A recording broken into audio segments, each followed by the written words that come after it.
Howdy folks, Brian Cusco here at Triple B, and we've got our very last Herpeton talk for you today with Mr. Philippe de Vosjoli talking about mixed species Vivaria. He's going to be showing you some really cool anoles that I never even knew existed. Just amazing creatures, and Philippe is a wealth of information. He's going to share some great information with us today. How do you guys like the new digs? Like the new setup? After this, we're going to start doing live streams here on Triple B TV every week with new guests. I was trying to figure out what we're going to do with the channel, especially since I'm not going to shows, not getting to see all these people in person. We're doing live streams. We're bringing in guests live every week. Haven't decided on time yet, but it's definitely going to be on Tuesday nights, Tuesday evenings. And our first guest coming up is going to be Mr. Vin Russo. So I hope you guys are looking forward to that as much as I am. Unless you're watching Triple B TV.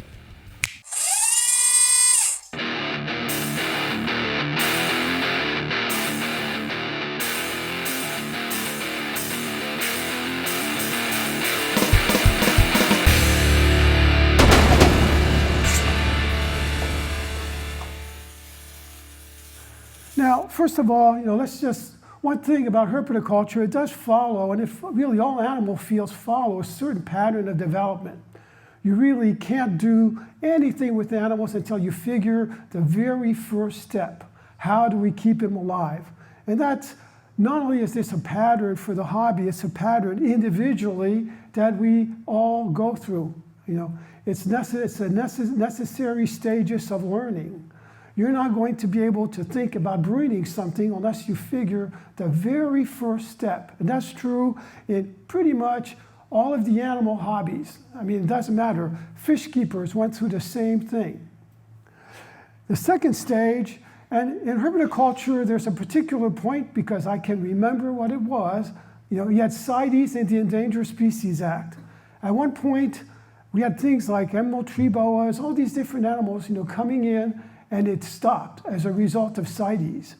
And one of the results of that is people started thinking, if we don't breed them, we're not going to be able to get them. And I can remember that clearly, the focus, at least in the States, because being in Europe, I was breeding herps at 12 and 13 years old. Even when I was in the US, I think I was among the first people to breed leopard geckos in 1968. And after that, I bred various, of all things, tree vipers, another particular stage of my life. So the second wave, in the US at least, developing space and labor-effective methods for, in this case, commercial breeding of herps. That makes herps are readily available at this point. Species that we are afraid might disappear become established. But once you have that security, then it's kind of natural to go, why don't we go to another step? We don't have to worry always about breeding. Why not go back to the idea of display, the idea of message, the idea of having somewhat of a cultural impact? Because believe me, snakes in racks, lizards in racks, very simple setups. The message that people get is pet keepers. We should have a broader message. We should have the message, let's bring in the environment. It's pretty kind of difficult.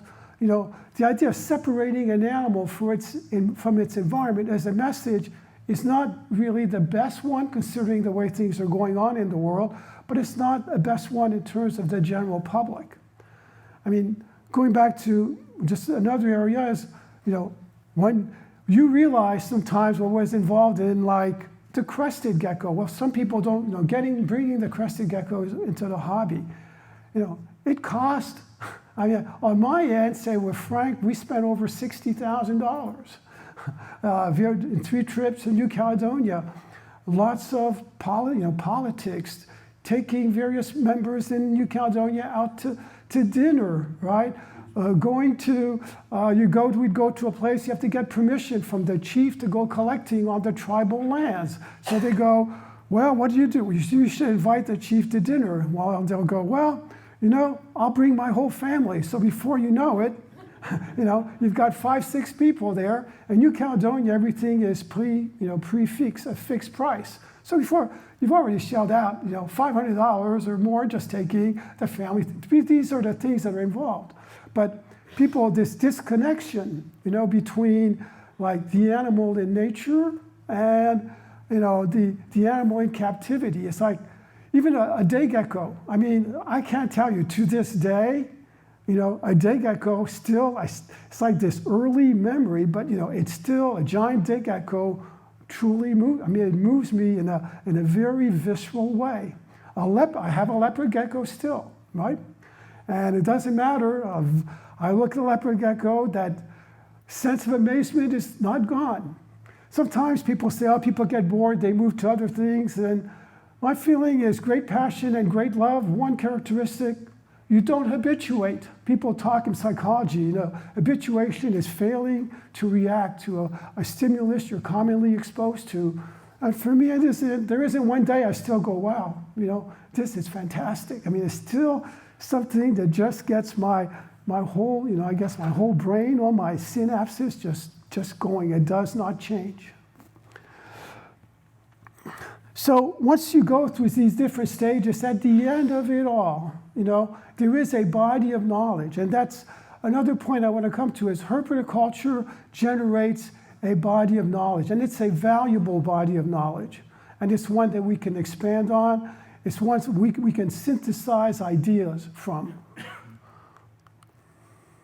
Now, the aquarium hobby is interesting because, I think it's personally pretty sad if you go to Petco PetSmart, and I've no problem here, not being politically correct, but you know what? You go there and you look at fish, and I've also been involved in the fish hobby, and if you've gone to wholesale places where they sell fish, that's the way the fish are displayed in the big stores. And one of the things, too, about a lot of these stores is they never bring anything new. You fit the SKUs. And this is not inspiring. Again, you've separated the animals from the environment. But there's been a great, a little bit of a renewal as far as the fish hobby that was generated by people both in Europe. Well, Europe has been involved with like naturalistic aquaria for a long time, but also in Asia. And this is an example of, in Europe, of what they call the biotope aquarium. A biotope attempts to recreate, a particular specific ecology or environment. And you can see, how impressive these things are. I've gone to Europe, to various, like you go to various, even pet trade shows, and you'll go and you look at the fish displays, and you go, wow, this is like truly amazing, And this is just an idea. This is what a European mentions about, what is a biotope aquarium, and you can see in one case very specific, but then these are not what they consider true biotopes, but the geographic aquarium where, the plants and animals represent a particular country, for example. An ecological aquarium, that's more, again, representative of a particular ecological system. And then species aquarium for specific species. But a big revolution in the aquarium trade were the designs by the Japanese Takashi Amano. He developed what's called the nature aquarium design. And what he did is by adding a CO2 injection system, it allowed to grow much,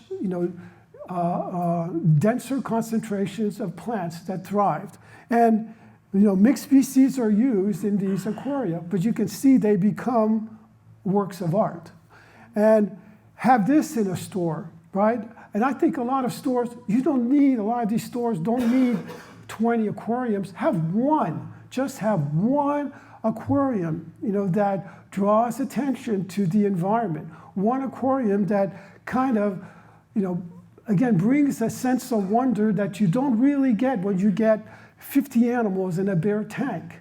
Again, there's a cultural message there. And put things like that somewhere, put signage. Well, what you just taken away from just, the pet keeper to a broader range of ideas.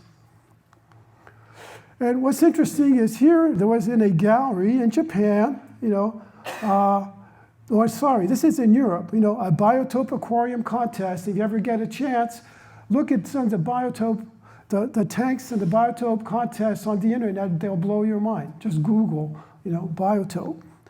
And here, this was in an art gallery, the Nature Aquarium. This is now the late, Takashi Amano, who had just a major effect on the tropical fish trade, tropical fish hobby. There's a lot of value to mixed species aquarium. Again, I've already talked about the emphasis on environmental and aesthetic display. Promotes the keeping and breeding of non-pet species. And I think I consider non-pet species long-term and probably not that far away are going to be really threatened in our hobby. I mean, there is more to ball pythons and leopard geckos, and it's, all the things when we go to a show, and 2/3 of the show, really are split up among, say, 4 species or 5 species, right? Leopard geckos, bearded dragons, ball pythons, etc. It promotes the herpetoculture of miniature species, and again, that's a whole area, but it's really, if you're going to be talking about mixed species vivariums, there is a focus just because of space on smaller species. There is this idea, which I'll talk about, this idea of experimenting with mini ecologies. Now, one of the things is we are mixing some animals and plants from different areas. And some will say, well, it's not really representative of nature, but for me, the total display still has a significant impact. And to some degree, this is probably a sign of things to come. It's a mess out there, right? There's a certain, nature is not what it used to be. There are invasive species, there are mixes. There's something to be learned about constructing mini ecologies. I don't know what the future is. Will these things ever go on a spaceship to Mars? Possible. The point is learning how to maintain, and mini ecologies may play a role in our future for many reasons. Well, one of the things a long time ago, you may not remember, an issue that came up from breeders, what do you do with senior herps, essentially retired breeders? Well, a lot of times people have like one animal left, a retired breeder. What do I do with it? I don't want to really spend the time or money in my facility to keep 20, 30 retired breeders. Well, single retired breeders are perfect, right, for mixed species vivaria. Another thing is sometimes a single species may not be worth breeding, but combine 2 or 3, and if they successfully breed in a vivarium, then it makes the entire unit worthwhile in terms of breeding. For example, you can combine, and I'll show, I'll go through examples, but you can combine, anoles and day geckos. You can combine anoles, day geckos, and then nocturnal species like flying geckos. In Europe, and I've seen various setups. A lot of poison dart breeders will also include things like the miniature day geckos like Cyrtodactylus, or Gonatodes. Anoles and dart frogs will also work well. One of the major breeder of anoles also in Europe will keep his anoles and dart frogs together. Well, here, that single unit, because people will think in terms of space and labor effectiveness and energy effectiveness. Well, that single unit allows you to get dart frog production and anole production. Anyway, same thing. There are various directions that you can go. This Jim Sherman showed, but it was this one here, interestingly enough, and it's just one that I set up as the beginning, of an environment. And actually, they are doing very well. But here's, Chahua combined with Serracinorum. You can see the Serracinorum in the back. The fig plants that are there, you've got, Ficus obliqua that occurs in New Caledonia, and Ficus austrocaledonica that occurs in New Caledonia. And as the range of plant species expands, it is possible to have, I would say not so much a biotope, but certainly geographical species vivaria, where both the plants and the animals representing a particular, geographical area are represented. Generally, you need a large vivarium size. With the really micro species, smaller vivaria are possible. Now, you do have to plan out these things. You do have to have an idea of where you're going generally. Again, kind of the same ideas I've used before, but you're going to use, you got to have infrastructure, and then you've got to have, you've got to use the various, plants, et cetera, to design the infrastructure. And as far as planning vivarium landscaping, you want to create a variety of, in a way, microhabitat or niches within your vivarium. You can do it using background structures for arboreal species, second stage structures where you, in a way, create 2-3 layers in a vivarium of a similar level, or several arboreal layers. Vertical and horizontal shelters. Sometimes, say you have arboreal animals, all you need to do is put slabs of cork bark lying in the back, for example, or a vertical pieces of tree trunk. And you can add geckos then, and it works. Topography of the ground needs to be structured too. Ground animals need shelters to go in. And one problem with vivaria too is if you have a certain height, it's often difficult to get enough light or heat on the bottom. So you need to have open spaces so that the ground animals can be exposed to heat or light from overhead. And that's another thing to think of. One problem I see a lot when I go to stores and all that design vivaria is they use some commonly available plants. And again, you're not going to have mixed species when you have everything on one layer. And this is kind of an example of what I think of, and I see this so often when I see a store. They bought a number of commonly available plants, and they put them in there, and they put everything on the same level. Plants of different height. That does not really allow, for mixed species vivaria. You really haven't created much stratification.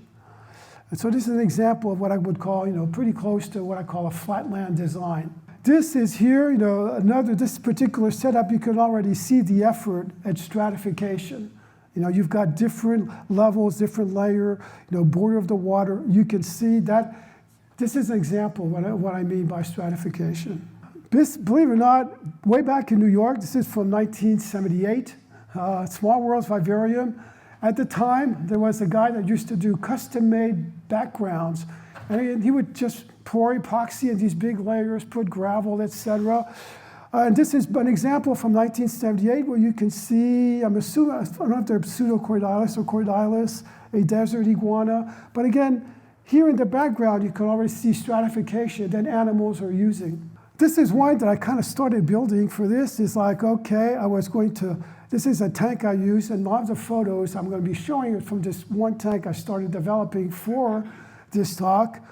Creating infrastructure, that's kind of the wood and cork and so on that I started using. Plants, I'll go real quickly. Again, you have to think of functional versus ornamental. Functional plants and animals, for example, can climb on.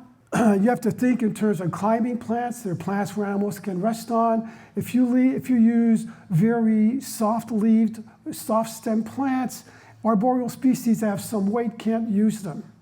You can't put, for example, certain tree frogs on very soft-leaved plants because they can't anchor to those plants. The plants just falls. So you have to think in terms of, functional versus ornamental. You have tree forms, the most common, and probably some of the best are ficus, which Jim Sherman talked about. Shrub forms, again, you need to have tall, growing, wide leaves, etc., for animals that use plants as resting or activity areas. Cork bark hollows is interesting. There's a way that you can use cork bark to stratify a vivarium. I'll try to show you that. This is a cork bark unit, but it's not the best example. It's an older picture I had, but let me show you. This was an old Vision aquarium where a gravel bed vivarium was designed. You can see, just start the basic structure, and then you take a piece of cork bark and you block the ends, fill it with a medium, and you can use various plants. Now that particular approach is interesting because you can stratify 2-3 layers if you want, And in a way, it's probably something that needs to be marketed. The idea, of a modular approach to vivarium design where, say you go to a store and be it, I know it could be cork bark, it could be something else, but you have these, in a way, plant growing units that allow you to stratify a vivarium in terms of design. And I put a list of some of the species that can be used. And then, at the end of it all, well, you add some, actually the Chinese evergreen all the way to the left, the alocasia, that's the tall one on the right, these are ornamental species, not really, it's not like they're really useful as activity or rest areas, but they certainly, they add an aesthetic element to the vivarium. Bromeliads and stacked leaf plants. I'm showing you here a picture of a day gecko in a bromeliad. Of course, bromeliads don't occur in Madagascar, but like in nature, these things might stack between bamboo leaves. Some of them will stack between banana leaves, but those plants are not practical in a vivarium. But I'll show you other pictures, but in design, stacked leaf plants are important and allow this, they're their own particular kind of niche. Bromeliads are one group, and another group, some of the Dracaena species, will also work. But again, the range of stacked leaf plants are important, but they're important as far as a niche design in a mixed species vivarium. Here's another example of Phelsuma laticauda, peering out from between bromeliad leaves. And here I guess various bromeliads and a green anole poking out the top. I'll talk a little bit about anoles. I'll admit that I actually feel bad when I see green anoles. Okay, they're marketed as feeders a lot of the time, and again, I have a memory of green anoles in Europe when they were not necessarily cheap, and they're really neat little creatures. Put in a vivarium, it's like, it's kind of sad to me that I'll go to a store and a lot of times they're so emaciated and neglected. And if you observe a green anole carefully, and there's so many other of the smaller, quote unquote, cheap herps that, if you start paying attention, are really so interesting. And the green anole is definitely a common, and not the old times where they tie them with a little string to put on your collar like they used to sell them, or as a cheap, in a plastic terrarium. But take the time to observe them, and it's like, for that $6, you sure get a lot for the money. Here's the kind of like animal niche groups you can design in a vivarium. You can have arboreal, diurnal lizards. Usually day geckos are not very active on, say, the horizontal branch structures in a vivarium. A lot of times they'll stay on the sides or more vertical structures. So day geckos with smaller arboreal diurnal lizards, several of the smaller species will work well. Nocturnal geckos, a lot of times if you add vertical bark or rock designs in there, you'll find that's where a lot of the nocturnal geckos are. You've got ground-dwelling lizards, and then as far as activity at night, nocturnal tree frogs. And some of you are wondering in terms of for some species, I've found some of the longest longevities are often in mixed species vivariums. Surprising, as far as sometimes you'll have tree frogs, you don't see them, and all of a sudden they're there after 6 months looking fantastic. But I mean, there's some of these will live years and they will exceed sometimes just singly keeping in a vivarium, mostly because of the design. You can have complex design, many different niches. One of the difficult things when you're looking at mixed species vivariums is finding arboreal candidates. And let me tell you, there are not that many small arboreal lizards available in the reptile hobby, certainly not in the United States. I mean, they're not there. Before I go on, parasites and disease are a concern. There's various methods, but ideally quarantine if you can in smaller enclosures, for at least 30 days. Obviously, I've got a little bit here, some of the things that can be done. There's an alternative is, try to pick healthy animals and put them together. And a method that I find works is like, you're not going to spend 30, 40, 50, whatever amount of money to take a little lizard to the veterinarian to get checked and treated for parasites. You're not going to take your green anole there. There's so many of the inexpensive arboreal lizards. I can tell, I know for a fact, it's not going to happen. So you have to make some kind of a decision. Yes, they may have parasites. And one method that I've used is like what I call the shake and coat method. Panacur is interesting, right? It's fenbendazole. Well, it's interesting. It's effective, against roundworms, for example. But they found that at a lower dose, offered frequently, can also treat protozoans to some degree. So how do you deal with treating, a number of small lizards that's in a container? Well, one, take Panacur paste, and again, this is a shotgun approach. Put a line of Panacur, add crickets and shake back and forth. Throw the crickets in there. And, for new animals, do this every 2 weeks, every 3 weeks, and do this at least 3 times. You will see significant results. It is a way, even for people that have like dealers that have big cages of, small arboreal animals, small, generally insect-eating lizards. Well, they're not going to treat them individually. It's not going to happen. It'd be great, right, if they could get the veterinary attention they need. It's not going to happen.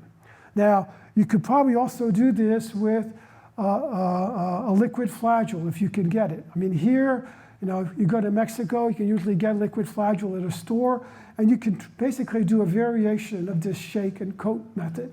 And I want to talk briefly about anoles because they are kind of the supreme, in a way, small arboreal species that can be used in vivariums. In a way, I've got to contact all these people, to make sure, because I did not do that before coming here. I'm giving credit from where the pictures come from. Gregor Weinlich here is a great site on Facebook, anoles from the Lesser Antilles. He has his own website. He's a significant breeder of anoles in Europe. Anoles, I call them, they're the soft arboreals. They don't have sharp claws. Sharp claws are arboreals. They have small toe pads. One of the most neglected groups in herpetoculture.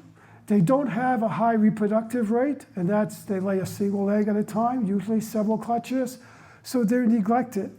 However, you can do a mixed species vivarium and keep them and breed them with another species, and then say a species of day gecko or even a nocturnal gecko, and then it becomes worthwhile. But one of my favorite groups of lizards. One's among the most beautiful lizards in the world. They come in a variety of forms and patterns, and just less so in Europe. And again, there's so much focus on the big pet species. It's like this idea of reptile pets to me is relatively recent. In a sense, herpetoculture did not think of reptiles as pets. It's kind of a relatively recent phenomenon that really started with leopard geckos and to some degree corn snakes and just went from there. I'm sure many of you are not aware of this particular morph of Anolis marmoratus. Well, there aren't that many lizards in the trade that can match that. Anolis alcini from Cuba. This is a male full breeding color, but a little bit bigger than a green anole, but spectacular. Anolis baharucoensis. And I could say every year, there are a few breeders in the US, and some of these are offered every once in a while, and they go quickly.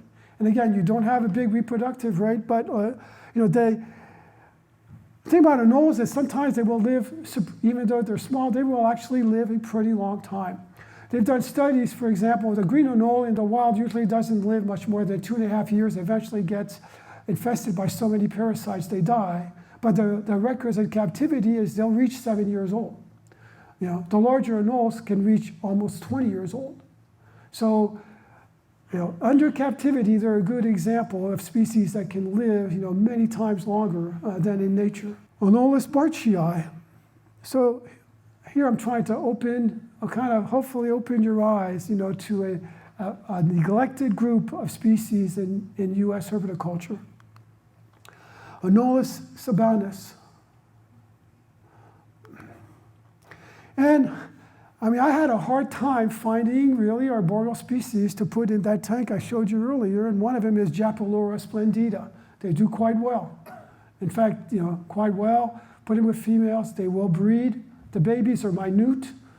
They've been available in recent years, but the day will come where they may not be. And they're not very expensive. Another lizard that, isn't sold for that much money, but man, you get a lot of bang for the buck, even in terms of a display and experience and behavior. This is, again, from that tank I was showing you before that I was designing, Phelsuma quadriocellata on top, Tachydromus, I think it's Sex lineatus, the common, long-tailed grass lizard. Another species that you find cheap, often neglected, and I can tell you, after having kept it and you watch their behaviors, it's like, man, what neat little creatures. And again, you have to think about herpetoculture, and I'll talk a little bit about this in my talk in education. Herpetoculture is an experience of mind other than ours. And any way you look at it, you observe something like a Tachydromus, and you kind of empathize, with its, if you will say, this particular existential experience, its particular, drive to survive. And I can tell you that I consider this species pretty precious. Once you experience them outside of the context of the bear aquarium where they're crowded, it's like, what a neat little creature. And again, man, you get a lot of bang for the buck here. This was it's one from Pet Kingdom. I don't know where the other species are, but I said, you have a mixed species, Vivarium and We get back to this thing of single species, and a lot of people are like, one animal, what do you do? And again, this is, if you have just one animal of a species left with little chance of getting another, senior animals, all that, mixed species vivarium allows you to create an environment that still has an impact, can have an impact on the general public. This particular one really shows, there's several species in there, but you can see Phelsuma quadriocellata, Phelsuma laticauda, Japylura. There's a Anolis sagrii up there, and that's kind of the experiences that you will have. And surprisingly, I can tell you, they get along, they've been getting along fine. They adapt, they adjust, they're not even particularly stressed to each other. I'm going to go with some of the day geckos, because certainly Phelsuma quadriocellata, Phelsuma laticauda, good candidates. The poison frog breeders, but there is a whole, again, you think about anoles, there's an entire little, if you want to call it, micro niche of herpetoculture, which are the micro geckos. And I remember going to Chuck Powell's house. If you know Chuck Powell, he's organized Frog Day for many times. I remember going in this, looking at his poison frog vivariums. He's got all these little Cyrtodactylus running around. It's like they've been thriving and breeding in the same vivarium, and such a cool combination, Generally, same thing in the US. This whole group is neglected. Some of them are, good for tropical vivaria, but some, drier vivaria. You have to, again, look at, how they live in nature. I'm showing you more, again, groups that are neglected. Again, this focus on larger, will expand your mind to some degree, focusing on smaller animals. Nocturnal clinging geckos are not a great selection, but generally, the Hemidactylus group can be the various Hemidactylus, again, neglected genus of geckos in the hobby, but they're good candidates as nocturnal geckos, depending on what type of vivarium you have. Some of the smaller Cyrtodactylus, like peguensis, that you don't see that often. Flying geckos, well, I can tell you that in the particular vivarium that was in New York that was large, there were flying geckos, and they would reproduce along with the same vivarium as anoles. Now, ground dwellers, and I didn't put too much, some of the smaller lacertids can work depending on the type of vivarium you have. Small skinks can work, but the availability of smaller skinks is extremely limited. A whole area also neglected, I think, in the hobby. And then, of course, you've got amphibians, and again, I hear, talking again tropical vivaria, but tree frogs, Smaller species are best, small to medium. Phyllomedusa tree frogs will work. Several of the South American species of tree frogs will work. Reed frogs, small, some of the Madagascar species are among the best. Heterixalus.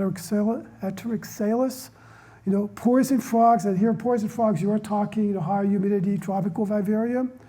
So the ground dwellers, I can tell you that I've seen in mixed species vivariums things like, I guess you call it rubber frog, but the Phyllomedusa group thrive in a mixed species vivarium. And you can include water sections. They can be more complex where even some of the amphibians will breed. I've seen red-eyed tree frogs, breeding successfully in mixed species vivariums with phenols.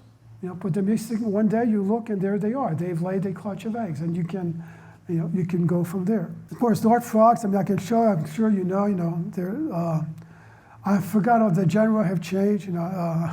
I used to know that as everybody's Stinctorius, Leucomelis.